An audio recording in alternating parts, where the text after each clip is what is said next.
Hi everyone, Comic Book Reviewer here. This time reviewing on The House 2022 film review. Now, as you know, The House was a stop motion animated adult anthology television special, which of course was created by Ender Walsh and of course has appeared on Netflix back in 2022. And I know Wikipedia says that it's meant to be like a sort of animated horror film. I don't really see it like that. I see it more like a dark fantasy-ish kind of story. And the premise of the house is meant to feature three stories with cautionary tales and certain morals. The first story being Story 1 and Heard Within, A Lie is Spun, which is meant to feature a young girl known as Mabel and her family living in poverty. We do kind of see how, yeah, Mabel's wealthy relatives scold and even treat her father Raymond with contempt, and we do kind of see how Raymond is kind of roped into kind of making this special deal, and right away we kind of see how Mabel's parents slowly become corrupted. We do see how Mabel and her sister start to see weird things happening at their new house, and it's all about greed, deals, and being careful of not becoming corrupt and fully gone by your newfound wealth. And I think when we got the second story, then Lost in Truth, That Can't Be Won, which is obviously meant to take place in the 2010s in a city of anthropomorphic rodents.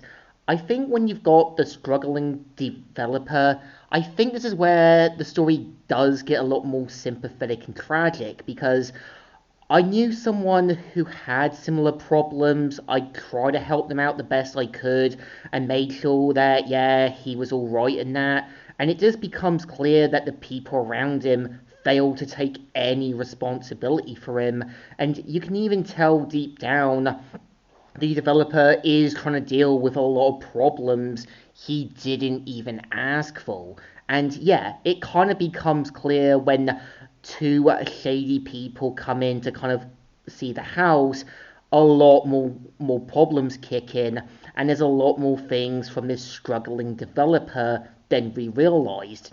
And not only does it tackle the themes of, yeah, depression, as well as letting stress and pressure get the better of you, it's also about, yeah, seeing the signs that people might need help and seeing if they need someone to talk to. And story 3, Listen Again, and Then Seek the Sun, is meant to feature in a post-apocalyptic world flooded by rising seas and that, which of course is meant to be a world with anthropomorphic felines, where we do kind of see how the owner of the house, Rosa, tries to get her tenants to get their act together, and still wants to keep the house in perfect condition. But we do kind of see how the people around Rosa try a reminder that this is kind of a losing battle, and some of them kind of accept that obviously they can't really stay at the house forever, and Rosa has to slowly see and let go of her obsession and sets forth with her newfound friends. I think the whole point of the house is obviously meant to be kind of like these cautionary tales, kind of reminding you to see these signs before any problems kick in.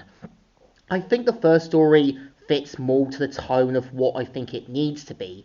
I think when it tries to be experimental with a world full of rodents, a sort of world full of cats, is where I'm thinking it takes away where I think it ruins it a little bit. I think when you got grisly tales for gruesome kids, it actually fitted to what I think the show needed to be. Over the top, over zany and all that. It's like looking at Infinity Train. Different character, different premise, but having that same tone, which still had the human characters interacting with the whole denizens. It didn't really need to change them in being animals, cars, or anything else. I think it's enjoyable. It definitely knows what it has to set the tone for, But I think the last two stories is where I think changing the human characters butchers it a little. But it still deserves a thumbs up. Still enjoyable and still alright. So, Comic Book Reviewer here, signing out.